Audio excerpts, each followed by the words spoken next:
কালকে বলছিলাম আমার দয়ার নবী খাদিজাতুল কুবরা রাদিয়াল্লাহু তাআলা আনহার বাড়িতে যেন কাজকর্ম করেন।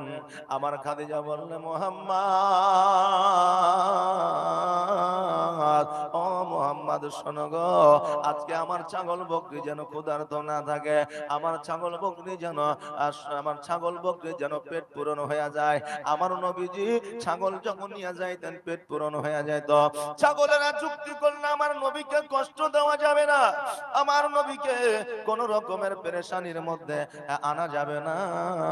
অতএব আমরা ছাগল আমাদের মধ্যে একটা সংগঠন তৈরি হয়ে যায়, শোনো রে, আমরা অপরের জমিতে যাব না, আমরা নবীকে বিরক্ত করব না। আজকে নবীকে বিরক্ত করলে কাল কিয়ামতের দিনে জবাব দিতে হবে। আহারে ছাগল তো দূরের কথা, আমার নবীজিকে কষ্ট দেওয়া তো দূরের কথা। আমি বলছিলাম আমার নবীজি যখন মায়ের গর্ভে ছিলেন, আমার নবীর মা পানি আনার জন্য কুয়াতে গিয়েছিলেন, ওই কুয়ার পানি নিজে নিজেই উঠে গিয়েছিল। মা আমিনা ভয় পেয়ে গেল, আল্লাহ,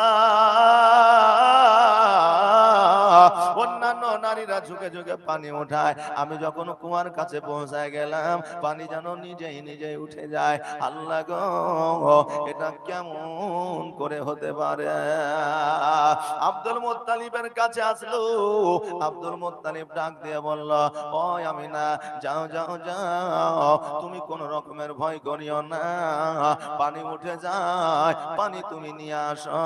আমার আমিনা আবার পানি আনার জন্য গেল, পানিকে ডাক দিয়া বলে, আমার আল্লাহ, ও পানি আর দেরি নয়, দেরি নয়, আমার দয়ার নবীর মা মা আমিনা রাদিয়াল্লাহু তাআলা আনহা পানি নেওয়ার জন্য আসছে রে, পানি তুই নিজে নিজে উঠে যা, যাতে আমিনা কোনো কষ্ট না পায়।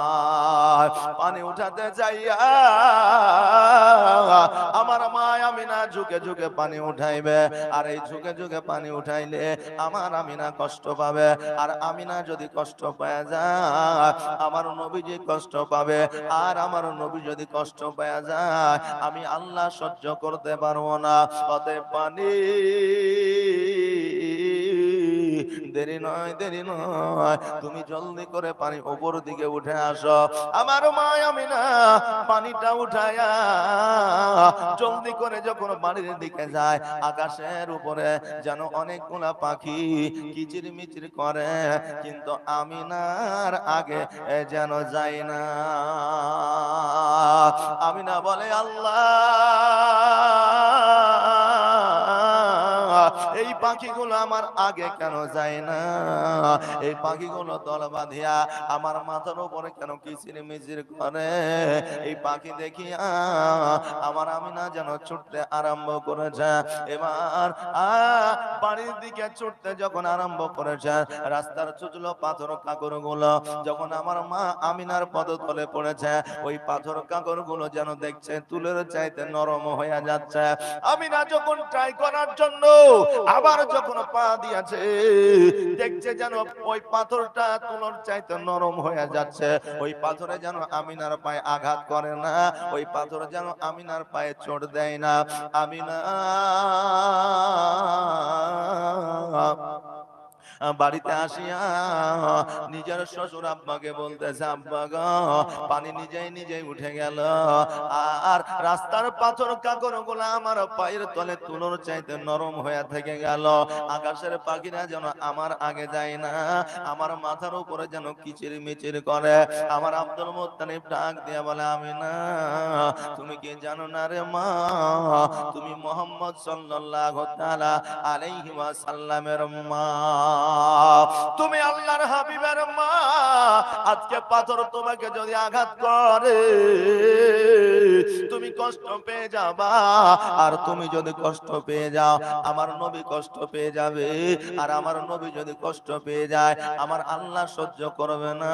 এই জন্য পাথর তুলোর চাইতে বেশি নরম হয়ে গেছে, তোমাকে আঘাত দেয় নাই, কষ্ট দেয় নাই। পাখিরা তোমার মাথার উপরে কিচির মিচির করে, পাখিরা তোমার আগে যায় না।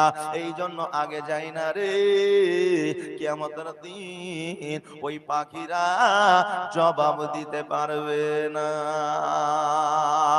ওই আমার মা বোনেরা, ভাইরা গো, যেই নবীর মাকে আমার নবীর জন্য কষ্ট দেয় না, যেই নবীর দাদাকে আমার নবীর জন্য কষ্ট দেয় না, যেই নবীর আব্বাকে আমার নবীর জন্য কষ্ট দেয় না, আজকে ওই নবীকে কেমন করে ছাগল বকরিতে কষ্ট দিবি।